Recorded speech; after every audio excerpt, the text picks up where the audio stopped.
بسم الله الرحمن الرحيم. ياسين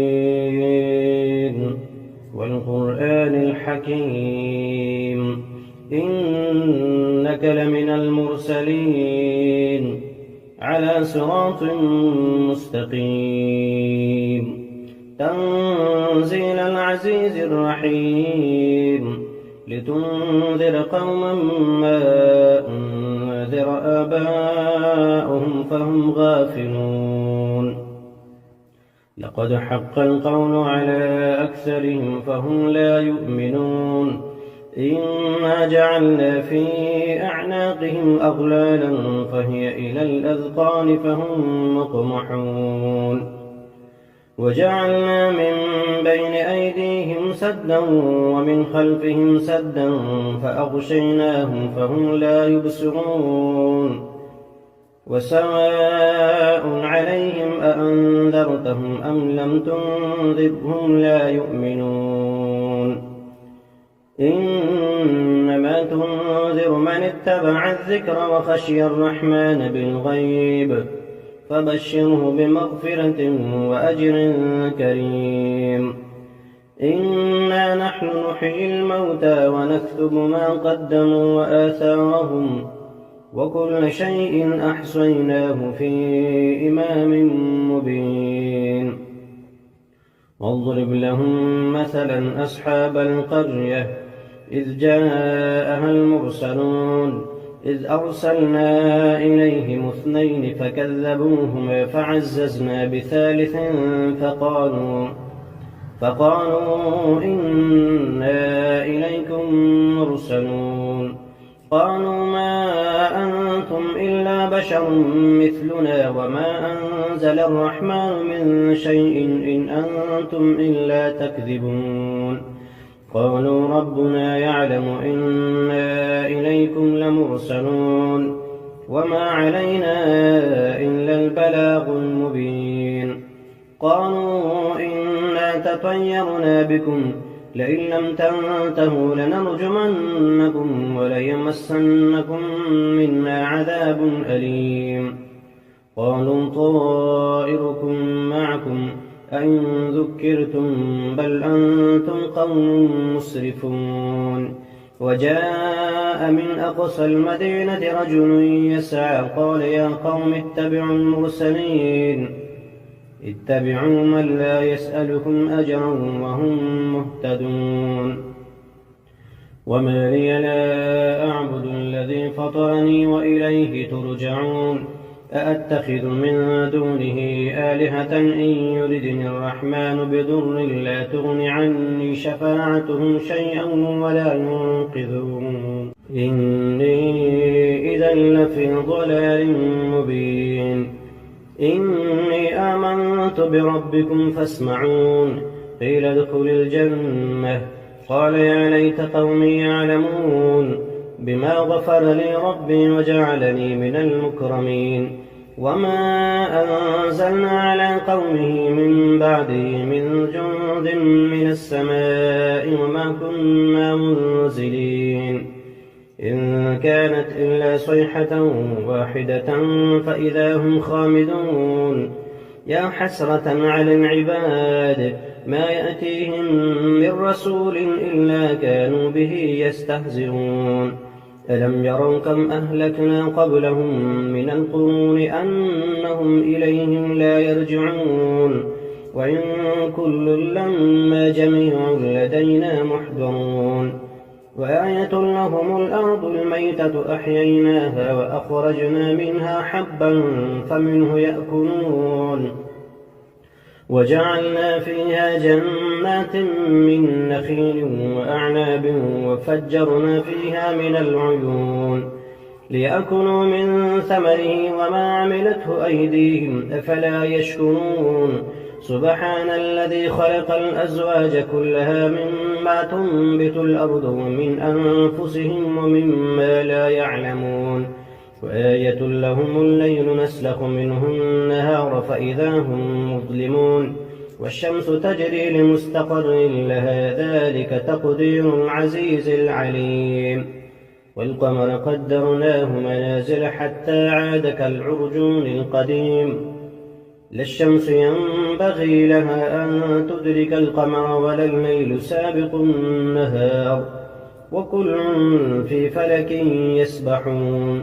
وآية لهم أنا حملنا ذريتهم في الفلك المشحون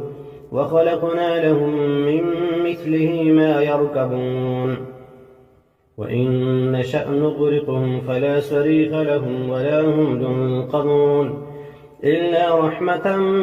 منا ومتاعا إلى حين وإذا قيل لهم اتقوا ما بين أيديكم وما خلفكم لعلكم ترحمون وما تأتيهم من آية من آيات ربهم إلا كانوا عنها معرضين وإذا قيل لهم أنفقوا مما رزقكم الله قال الذين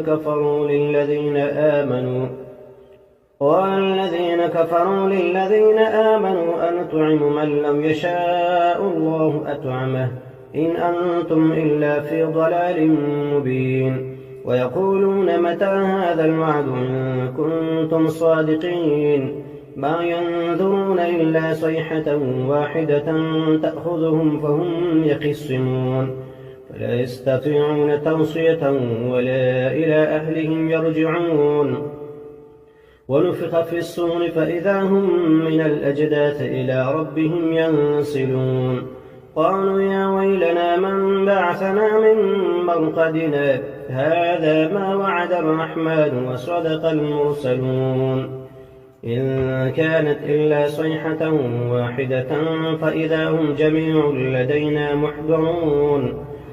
فاليوم لا تظلم نفس شيئا ولا تجزون إلا ما كنتم تعملون إن أصحاب الجنة اليوم في شغل فاكهون هم وأزواجهم في ظلال على الأرائك متكئون لهم فيها فاكهة ولهم ما يدعون سلام قولا من رب رحيم وامتازوا اليوم أيها المجرمون ألم أعهد إليكم يا بني آدم ألا تعبدوا الشيطان إنه لكم عدو مبين وأن اعبدوني هذا صراط مستقيم ولقد أضل منكم جبلا كثيرا أفلم تكونوا تعقلون هذه جهنم التي كنتم توعدون اصلوها اليوم بما كنتم تكفرون اليوم نختم على أفواههم وتكلمنا أيديهم وتشهد أرجلهم بما كانوا يكسبون ولو نشاء لطمسنا على أعينهم فاستبقوا الصراط فأنى يبصرون ولو نشاء لمسخناهم على مكانتهم فما استطاعوا مضيا ولا يرجعون ومن نعمره ننكسه في الخلق أفلا يعقلون وما علمناه الشعر وما ينبغي له إن هو إلا ذكر وقرآن مبين لينذر من كان حيا ويحق القول على الكافرين أولم يروا أنا خلقنا لهم مما عملت أيدينا أنعاما فهم لها مالكون وذللناها لهم فمنها ركوبهم ومنها يأكلون ولهم فيها منافع ومشارب أفلا يشكرون واتخذوا من دون الله آلهة لعلهم ينصرون لا يستطيعون نصرهم وهم لهم جند محضرون فلا يحزنك قولهم إنا نعلم ما يسرون وما يعلنون أولم ير الإنسان أنا خلقناه من نطفة فإذا هو خصيم مبين وضرب لنا مثلا ونسي خلقه قال من يحيي العظام وهي رميم قل يحييها الذي أنشأها أول مرة وهو بكل خلق عليم الذي جعل لكم من الشجر الأخضر نارا فإذا أنتم منه توقدون أوليس الذي خلق السماوات والأرض بقادر على أن يخلق مثلهم بلى وهو الخلاق العليم إنما أمره إذا أراد شيئا أن يقول له كن فيكون. فسبحان الذي بيده ملكوت كل شيء وإليه ترجعون. بسم الله الرحمن الرحيم. الحمد لله الذي أنزل على عبده الكتاب ولم يجعل له عوجا قيما لينذر بأسا شديدا من لدنه ويبشر المؤمنين الذين يعملون الصالحات أن لهم أجرا حسنا ماكثين فيه أبدا وينذر الذين قالوا اتخذ الله ولدا ما لهم به من علم ولا لآبائهم كبرت كلمة تخرج من أفواههم إن يقولون إلا كذبا فلعلك باخع نفسك على آثارهم إن لم يؤمنوا بهذا الحديث أسفا إنا جعلنا ما على الأرض زينة لها لنبلوهم أيهم أحسن عملا وإنا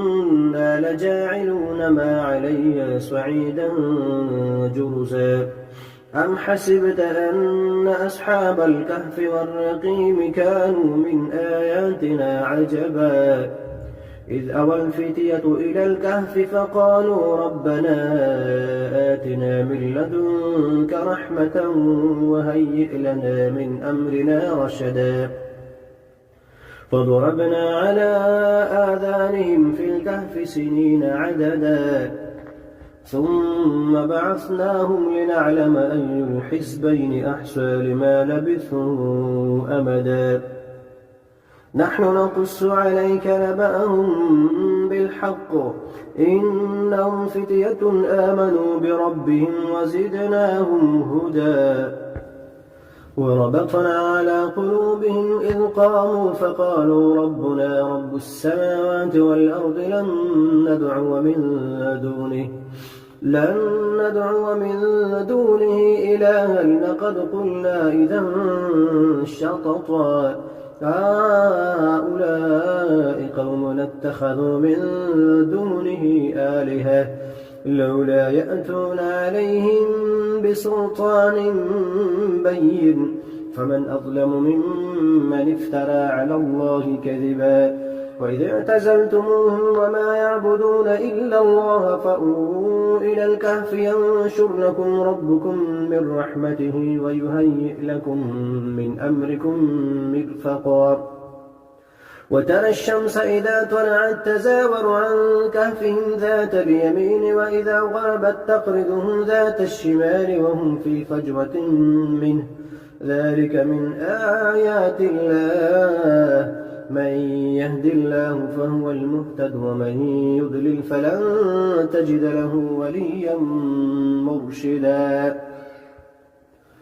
وتحسبهم أيقاظا وهم رقود ونقلبهم ذات اليمين وذات الشمال وكلبهم باسط ذراعيه بالوصيد لو اطلعت عليهم لوليت منهم فرارا ولملئت منهم رعبا وكذلك بعثناهم ليتساءلوا بينهم قال قائل منهم كم لبثتم قالوا لبثنا يوما أو بعض يوم قالوا ربكم أعلم بما لبثتم فابعثوا أحدكم بورقكم هذه إلى المدينة فلينظر أيها أزكى طعاما فليأتكم برزق منه وليتلطف ولا يشعرن بكم أحدا إنهم إن يظهروا عليكم يرجموكم أو يعيدوكم في ملتهم ولن تفلحوا إذا أبدا. وكذلك أعثرنا عليهم ليعلموا أن وعد الله حق وأن الساعة لا ريب فيها، إذ يتنازعون بينهم أمرهم فقالوا بنوا عليهم بنيانا ربهم أعلم بهم. قال الذين غلبوا على أمرهم لنتخذن عليهم مسجدا. سيقولون 3 رابعهم كلبهم ويقولون 5 سادسهم كلبهم رجما بالغيب ويقولون 7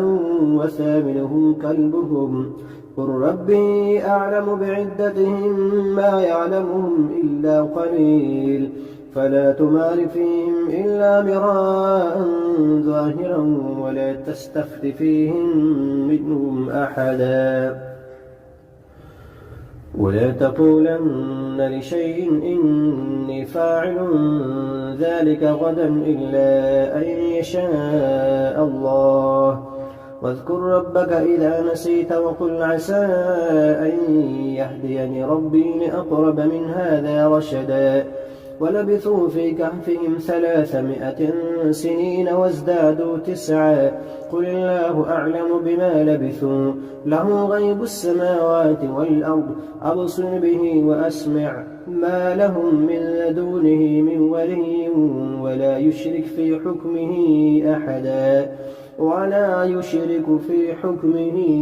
أحدا. واتل ما أوحي إليك من كتاب ربك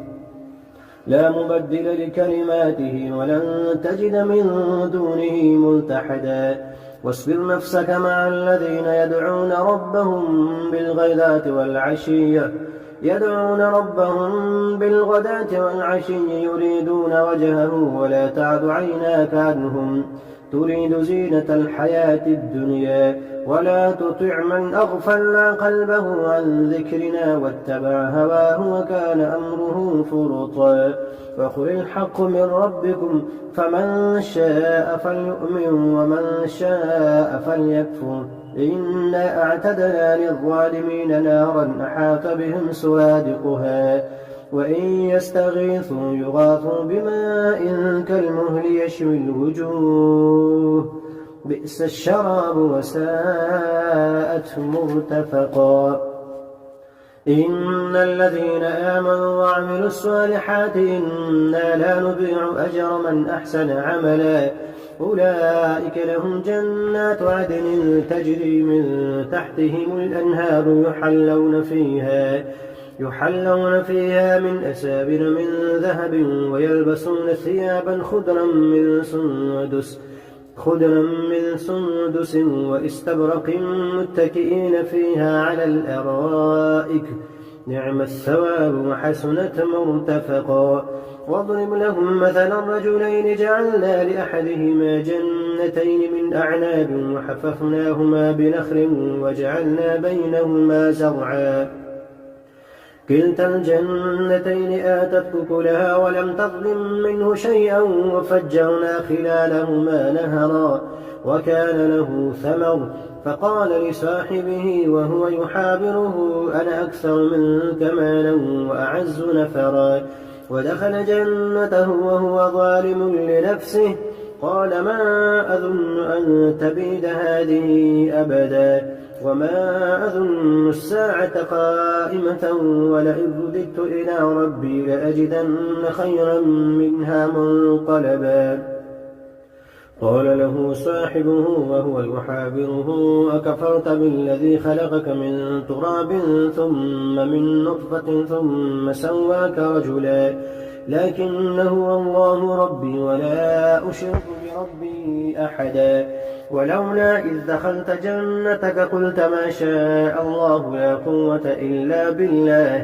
إن ترني أنا أقل منك مالا وولدا فعسى ربي أن يؤتيني خيرا من جنتك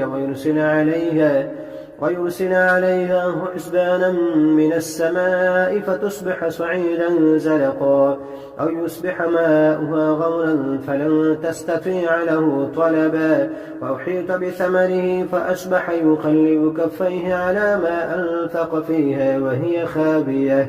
وهي خاوية على عروشها ويقول يا ليتني لم أشرك بربي أحدا ولم تكن له فئة ينصرونه من دون الله وما كان منتصرا هنالك الولاية لله الحق هو خير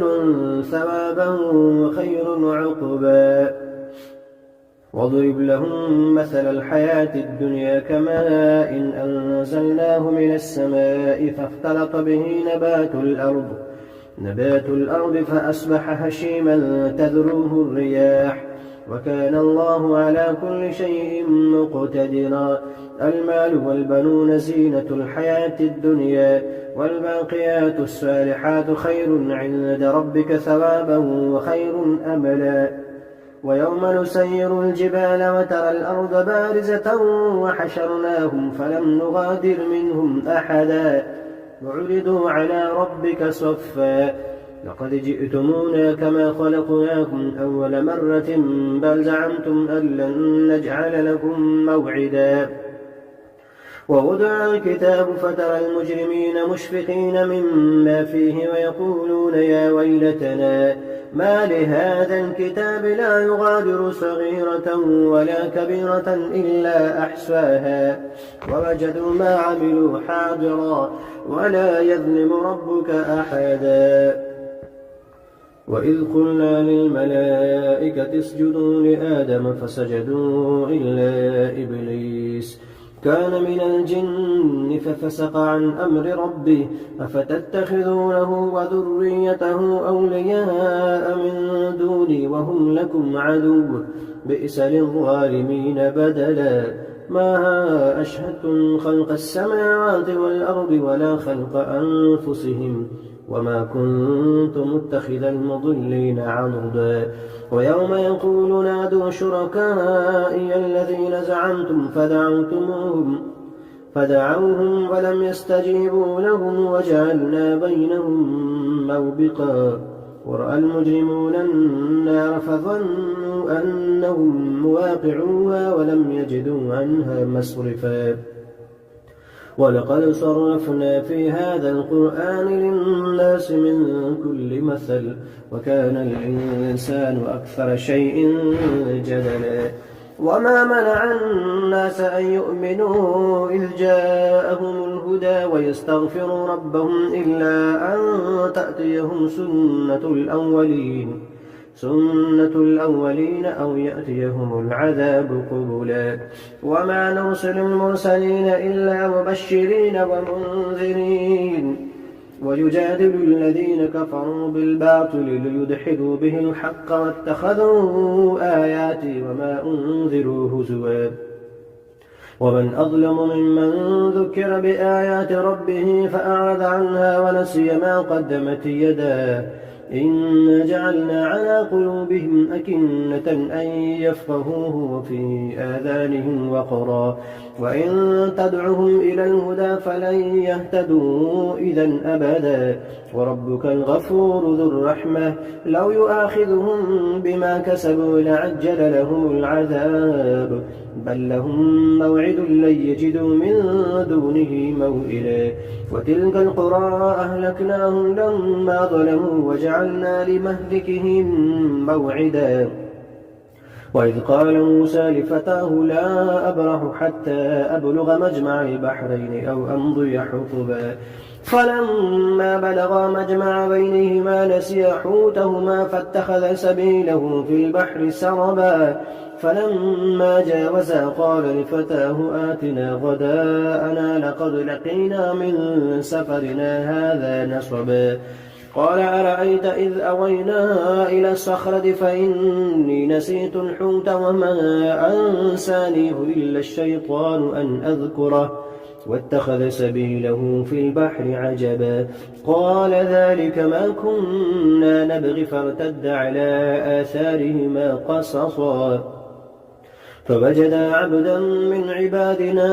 آتيناه رحمة من عندنا وعلمناه من لدنا علما. قال له موسى هل أتبعك على أن تعلمني مما علمت رشدا؟ قال إنك لن تستطيع معي صبرا وكيف تصبر على ما لم تحط به خبرا؟ قال ستجدني إن شاء الله صابرا ولا أعصي لك أمرا. قال فإن اتبعتني فلا تسألني عن شيء حتى أحدث لك منه ذكرا. فانطلقا حتى إذا ركبا في السفينة خرقها قال أخرقتها لتغرق أهلها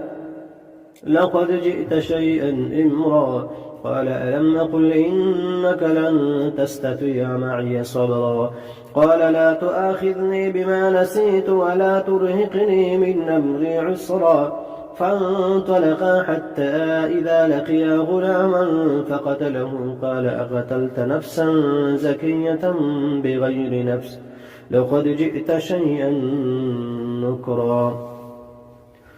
قال ألم نقل لك إنك لن تستطيع معي صبرا؟ قال إن سألتك عن شيء بعدها فلا تصاحبني قد بلغت من لدني عذرا. فانطلقا حتى إذا أتيا أهل قرية استطعما أهلها فأبوا أن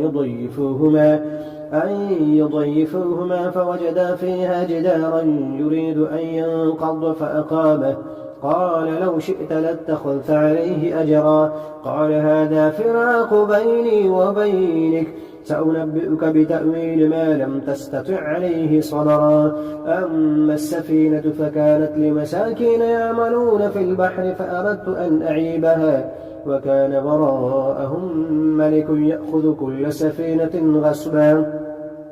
وأما الغلام فكان أبواه مؤمنين فخشينا أن يرهقهما طغيانا وكفرا فأردنا أن يبدلهما ربهما خيرا منه زكاة وأقرب رحما. وأما الجدار فكان لغلامين يتيمين في المدينة وكان تحته كنز لهما وكان أبوهما صالحا فأراد ربك أن يبلغا أشدهما ويستخرجا كنزهما رحمة من ربك وما فعلته عن أمري ذلك تأويل ما لم تستطع عليه صبرا. ويسألونك عن ذي القرنين قل سأتلو عليكم منه ذكرا. إنا مكنا له في الأرض وآتيناه من كل شيء سببا فأتبع سببا حتى إذا بلغ مغرب الشمس وجدها تغرب في عين حمئة ووجد عندها قوما. قلنا يا ذا القرنين إما أن تعذب وإما أن تتخذ فيهم حسنا. قال أما من ظلم فسوف نعذبه ثم يرد إلى ربه فيعذبه عذابا نكرا. وأما من آمن وعمل صالحا فله جزاء الحسنى وسنقول له من أمرنا يسرا. ثم أتبع سببا حتى إذا بلغ مطلع الشمس وجدها تطلع على قوم لم نجعل لهم من دونها سترا كذلك وقد أحطنا بما لديه خبرا. ثم أتبع سببا حتى إذا بلغ بين السدين وجد من دونهما قوما لا يكادون يفقهون قولا. قالوا يا ذا القرنين إن يأجوج ومأجوج مفسدون في الأرض فهل نجعل لك خرجا على أن تجعل بيننا وبينهم سدا؟ قال ما مكنني فيه ربي خير فأعينوني بقوة أجعل بينكم وبينهم ردما. آتوني زبر الحديد حتى إذا ساوى بين الصدفين قال انفخوا حتى إذا جعله نارا قال آتوني أفرغ عليه قطرا. فما استطاعوا أن يظهروه وما استطاعوا له نقبا. قال هذا رحمة من ربي فإذا جاء وعد ربي جعله دكا وكان وعد ربي حقا. وتركنا بعضهم يومئذ يموج في بعض ونفخ في السور فجمعناهم جمعا وعرضنا جهنم يومئذ للكافرين عرضا الذين كانت أعينهم في غطاء عن ذكري وكانوا لا يستطيعون سمعا أفحسب الذين كفروا أن يتخذوا عبادي من دوني أولياء إنا أعتدنا للكافرين نزلا قل هل ننبئكم بالأخسرين أعمالا الذين ضل سعيهم في الحياة الدنيا وهم يحسبون أنهم يحسنون صنعا أولئك الذين كفروا بآيات ربهم ولقائه فحبطت أعمالهم فلا نقيم لهم يوم القيامة وزنا إن الذين آمنوا ذلك جزاؤهم جهنم بما كفروا واتخذوا آياتي ورسلي هزوا إن الذين آمنوا وعملوا الصالحات كانت لهم جنات الفردوس نزلا خالدين فيها لا يبغون عنها حولا قل لو كان البحر مدادا لكلمات ربي لنفد البحر قبل أن تنفد كلمات ربي ولو جئنا بمثله مددا قل إنما أنا بشر مثلكم يوحى إلي أنما إلهكم إله واحد فمن كان يرجو لقاء ربه فليعمل عملا صالحا ولا يشرك بعبادة ربه أحدا.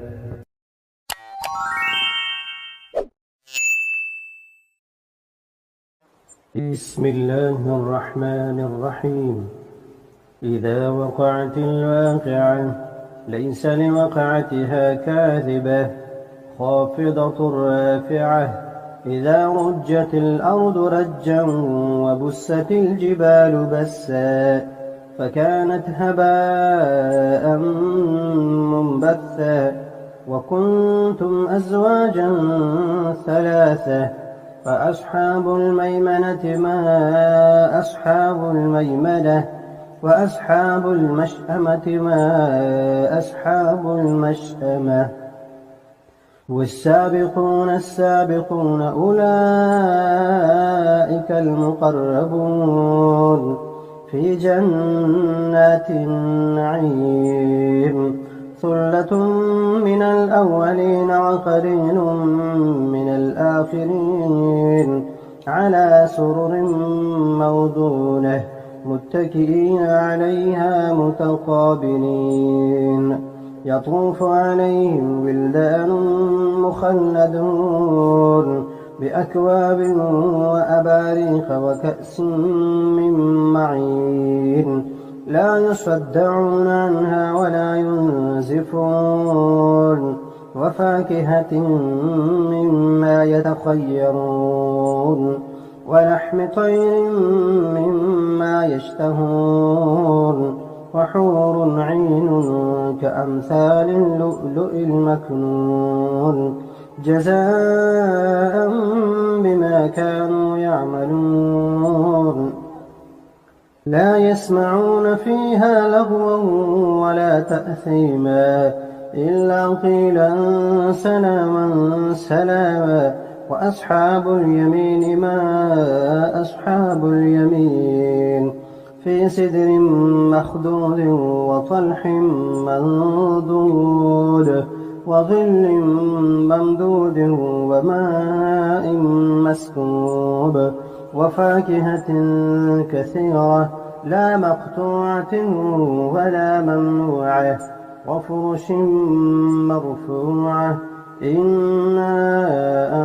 أنشأناهن إن شاء فجعلناهن أبكارا عربا أترابا لأصحاب اليمين ثلة من الأولين وثلة من الآخرين وأصحاب الشمال ما أصحاب الشمال في سموم وحميم وظل من يحموم لا بارد ولا كريم إنهم كانوا قبل ذلك مترفين وكانوا يصرون على الحنث العظيم وكانوا يقولون أئذا متنا وكنا ترابا وعظاما أئنا لمبعوثون أوآباؤنا الأولون قل إن الأولين والآخرين لمجموعون إلى ميقات يوم معلوم ثم إنكم أيها الضالون المكذبون لآكلون من شجر من زقوم فمالئون منها البطون فشاربون عليه من الحميم فشاربون شرب الهيم هذا نزلهم يوم الدين نحن خلقناكم فلولا تصدقون أفرأيتم ما تمنون أأنتم تخلقونه أم نحن الخالقون نحن قدرنا بينكم الموت وما نحن بمسبوقين على أن نبدل أمثالكم وننشئكم فيما لا تعلمون ولقد علمتم النشأة الأولى فلولا تذكرون أفرأيتم ما تحرثون أأنتم تزرعونه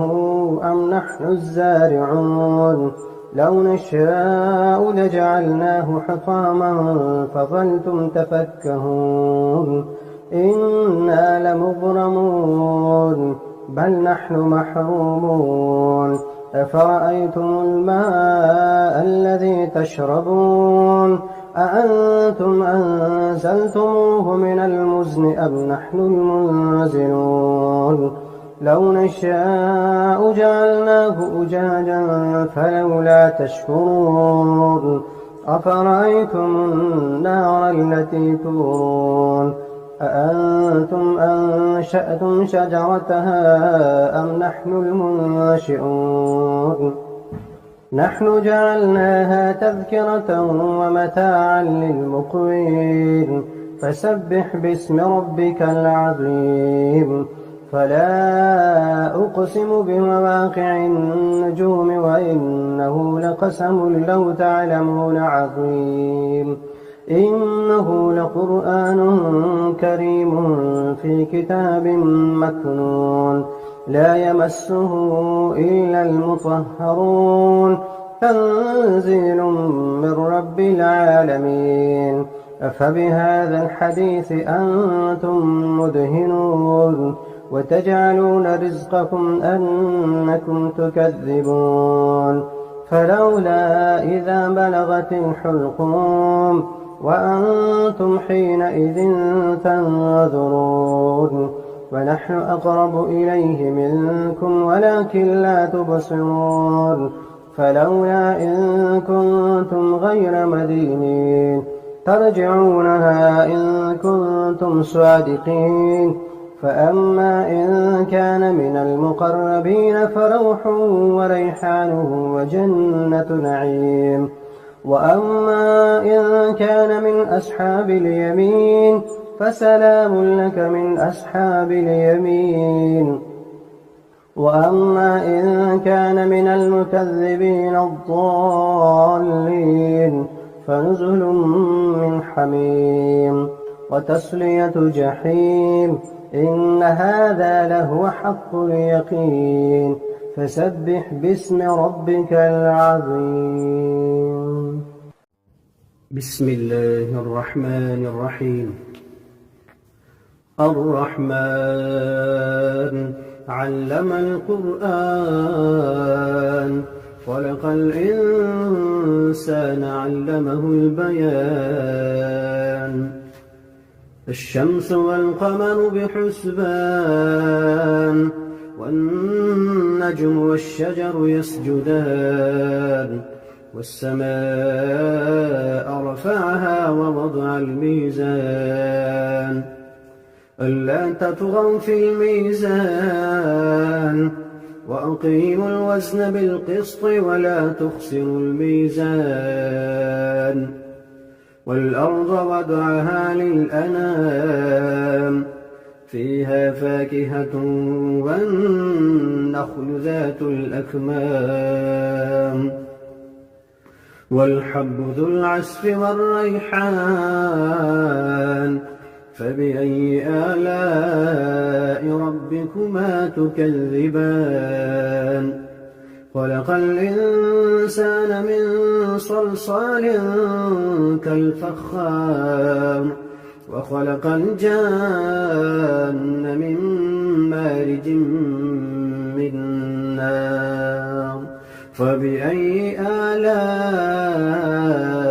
ربكما تكذبان رب المشرقين ورب المغربين فبأي آلاء ربكما تكذبان مرج البحرين يلتقيان بينهما برزخ لا يبغيان فبأي آلاء ربكما تكذبان يخرج منهما اللؤلؤ والمرجان فبأي آلاء ربكما تكذبان وله الجوار المنشآت في البحر كالأعلام فبأي آلاء ربكما تكذبان كل من عليها فان ويبقى وجه ربك ذو الجلال والإكرام فبأي آلاء ربكما تكذبان يسأله من في السماوات والأرض كل يوم هو في شأن يسأله من في السماوات والأرض كل يوم هو في شأن فبأي آلاء ربكما تكذبان سنفرغ لكم أيها الثقلان فبأي آلاء ربكما تكذبان يا معشر الجن والإنس إن استطعتم أن تنفذوا من أقطار السماوات والأرض فانفذوا لا تنفذون إلا بسلطان فبأي آلاء ربكما تكذبان يرسل عليكما شواظ من نار ونحاس فلا تنتصران فبأي آلاء ربكما تكذبان فإذا انشقت السماء فكانت وردة كالدهان فبأي آلاء ربكما تكذبان فيومئذ لا يسأل عن ذنبه إنس ولا جان فبأي آلاء ربكما تكذبان يعرف المجرمون بسيماهم فيؤخذ بالنواصي والأقدام فبأي آلاء ربكما تكذبان هذه جهنم التي يكذب بها المجرمون يطوفون بينها وبين حميم آن فبأي آلاء ربكما تكذبان ولمن خاف مقام ربه جنتان فبأي آلاء ربكما تكذبان ذواتا أفنان فبأي آلاء ربكما تكذبان فيهما عينان تجريان فبأي آلاء ربكما تكذبان فيهما من كل فاكهة زوجان فبأي آلاء ربكما تكذبان متكئين على فرش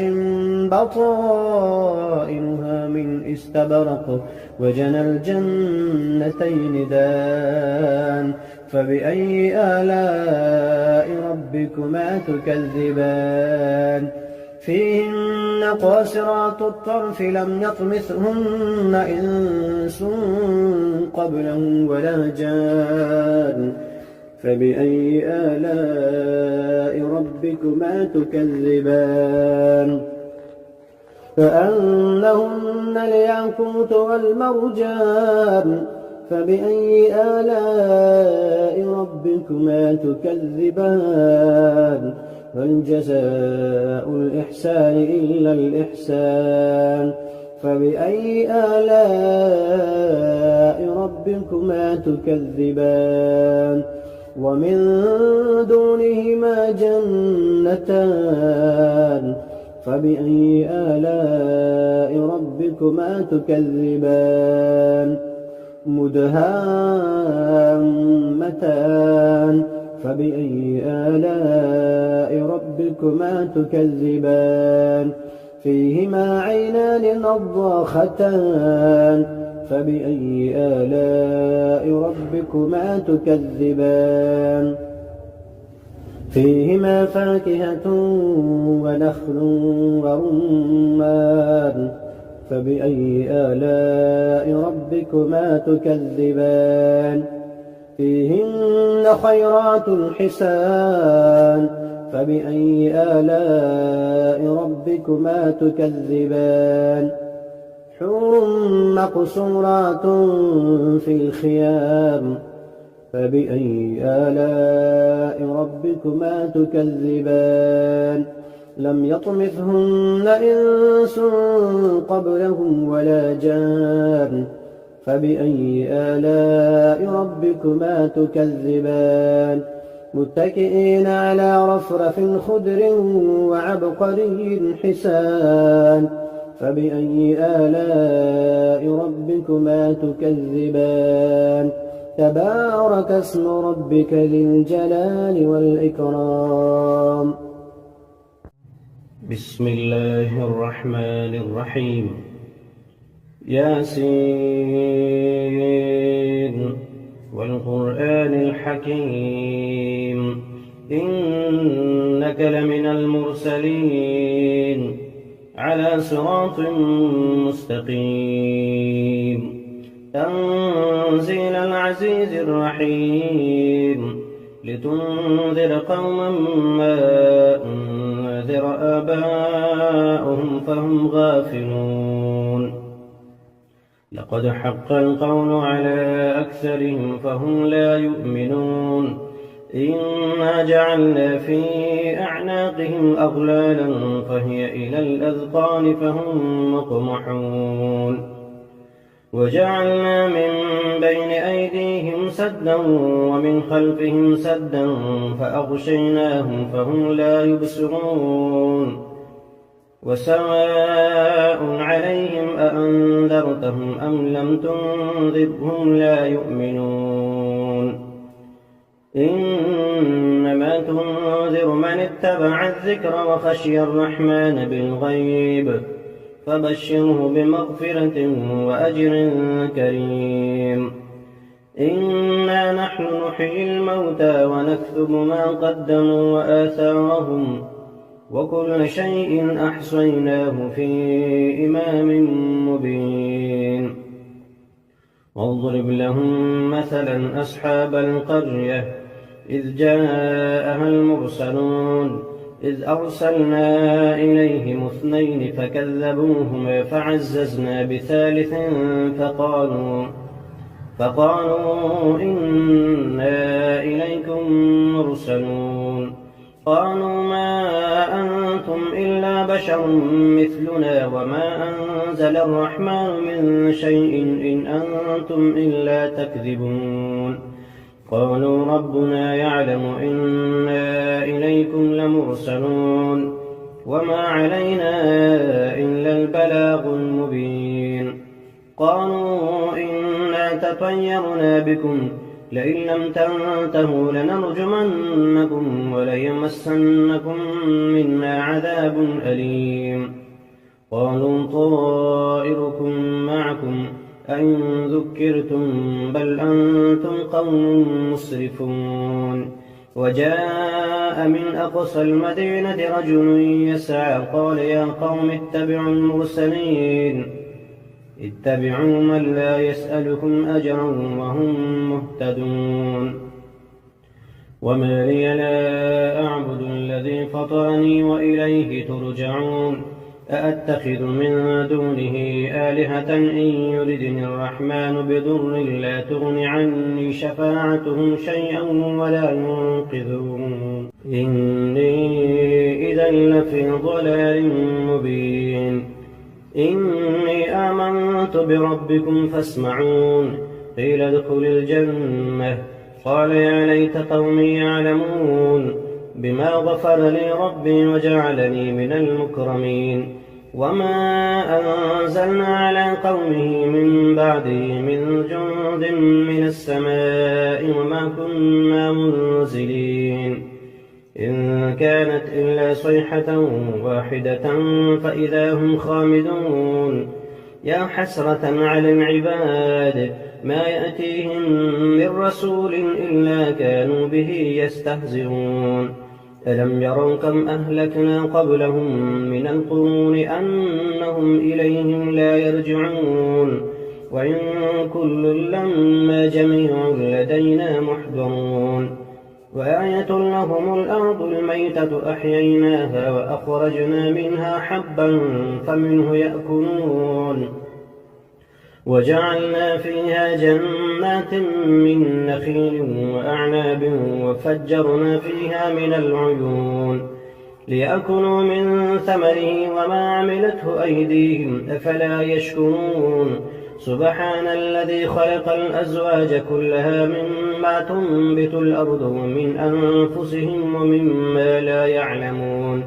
وآية لهم الليل نسلخ منه النهار فإذا هم مظلمون. والشمس تجري لمستقر لها ذلك تقدير العزيز العليم. والقمر قدرناه منازل حتى عاد كالعرجون القديم. لا الشمس ينبغي لها أن تدرك القمر ولا الليل سابق النهار وكل في فلك يسبحون. وآية لهم أنا حملنا ذريتهم في الفلك المشحون وخلقنا لهم من مثله ما يركبون. وإن نشأ نغرقهم فلا صريخ لهم ولا هم ينقذون إلا رحمة منا ومتاعا إلى حين. وإذا قيل لهم اتقوا ما بين أيديكم وما خلفكم لعلكم ترحمون. وما تأتيهم من آية من آيات ربهم إلا كانوا عنها معرضين. وإذا قيل لهم أنفقوا مما رزقكم الله قال الذين كفروا للذين آمنوا أنطعم من لم يشاء الله أطعمه إن أنتم إلا في ضلال مبين. ويقولون متى هذا الوعد إن كنتم صادقين. ما ينظرون إلا صيحة واحدة تأخذهم فهم يخصمون فلا يستطيعون توصية ولا إلى أهلهم يرجعون. ونفخ في الصور فإذا هم من الأجداث إلى ربهم ينسلون. قالوا يا ويلنا من بعثنا من مرقدنا هذا ما وعد الرحمن وصدق المرسلون. إن كانت إلا صيحة واحدة فإذا هم جميع لدينا محضرون. فاليوم لا تظلم نفس شيئا ولا تجزون إلا ما كنتم تعملون. إن أصحاب الجنة اليوم في شغل فاكهون هم وأزواجهم في ظلال على الأرائك متكئون. لهم فيها فاكهة ولهم ما يدعون سلام قولا من رب رحيم وامتازوا اليوم أيها المجرمون ألم أعهد إليكم يا بني آدم ألا تعبدوا الشيطان إنه لكم عدو مبين وأن اعبدوني هذا صراط مستقيم ولقد أضل منكم جبلا كثيرا أفلم تكونوا تعقلون هذه جهنم التي كنتم توعدون اصلوها اليوم بما كنتم تكفرون اليوم نختم على أفواههم وتكلمنا أيديهم وتشهد أرجلهم بما كانوا يكسبون ولو نشاء لطمسنا على أعينهم فاستبقوا الصراط فأنى يبصرون ولو نشاء لمسخناهم على مكانتهم فما استطاعوا مضيا ولا يرجعون ومن نعمره ننكسه في الخلق أفلا يعقلون